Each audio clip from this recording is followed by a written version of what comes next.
Salutare! În dimineața asta o să facem o partidă pe Balta Gălbenaș împreună cu Costa la pescuit. O să vedem ce pește putem aduce la cameră. O să vă arătăm cum pregătim nada. Folosim nada white feeder și o să pescuim la feeder. Folosim nada white feeder, nada albă.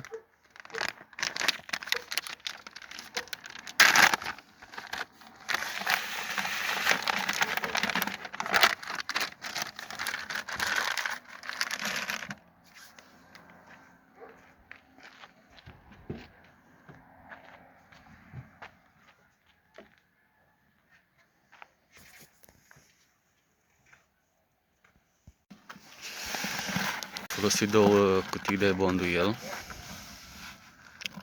Am umectat-o. O să-i mai facem o umectare după ce se tragă particulele. Și o să pescuim. Am dat drumul. Acum facem și un kilogram de nadă brown. Tot nada de la white feeder.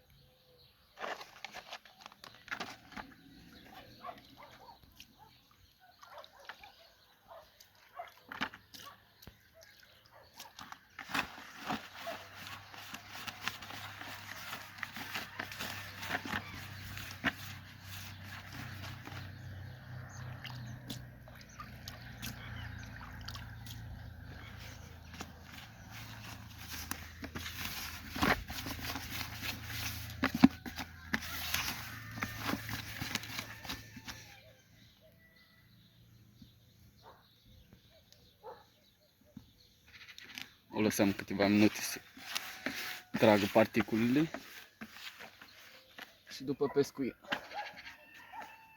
O mai umectăm o dată sau de 2 ori dacă mai e nevoie. Da. Fire întinse tuturor.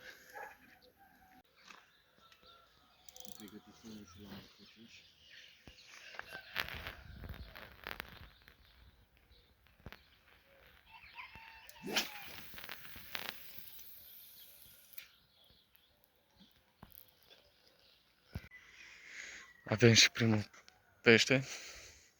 Unul de asta este mic. Ori nu se arată.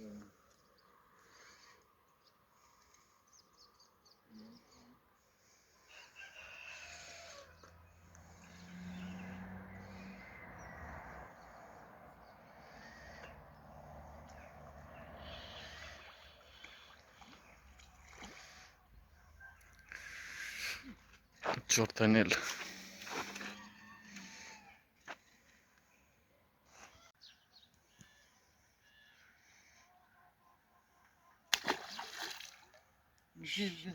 Și zici că e pește, nici nu știe să vă... Asta ai văzut la burtă.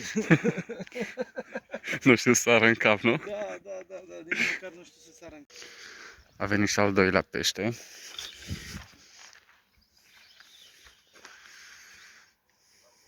Ceva mai frumos. Da.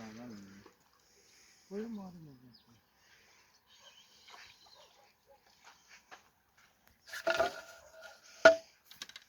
E el un kilo și ceva. E bun de mâncare.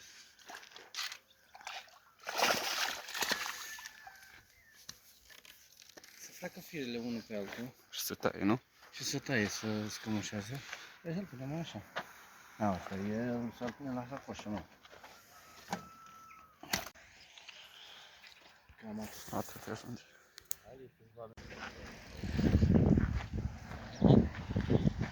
Da, acum vedeți și cât e de... Ăștia sunt foarte nervoși. Da, trag de fiare. Poți să iei telefonul și de la ei.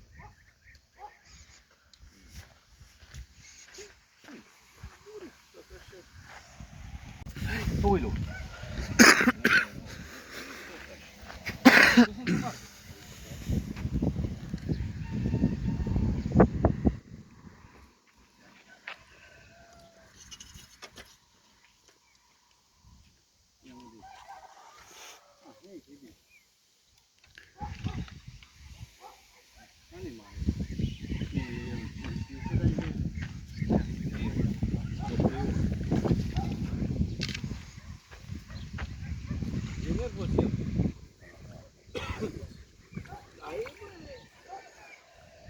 dar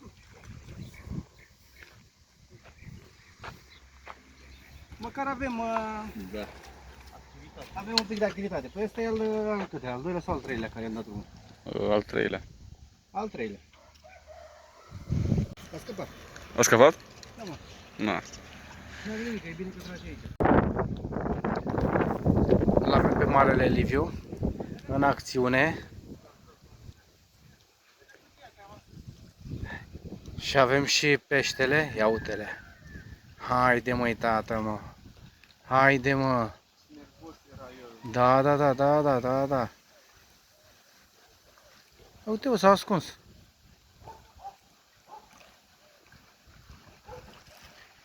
Deci se poate.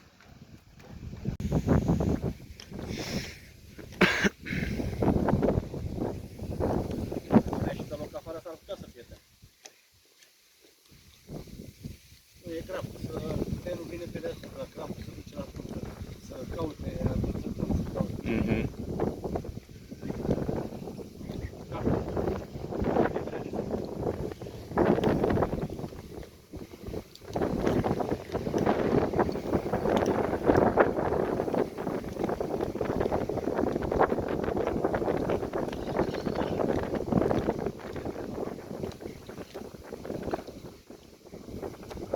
Sultan pare acasă.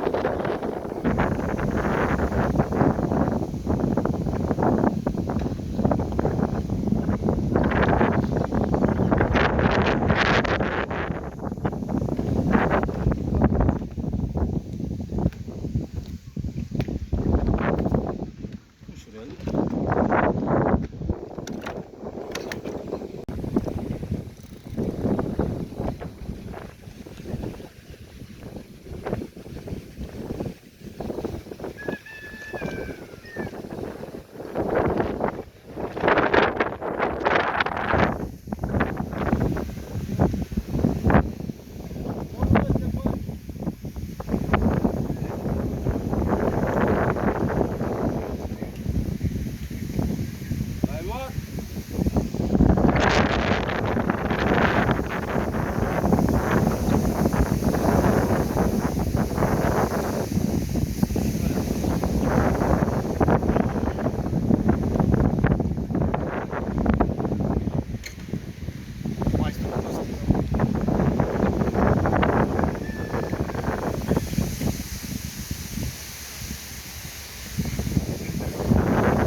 Trebuia peste.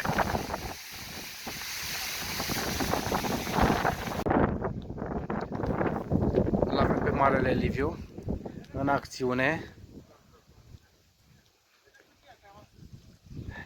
Și avem și peștele, ia uite-le. Haide măi tată, mă. Haide mă. Da, da, da, da, da, da, da. Uite-o, s-a ascuns.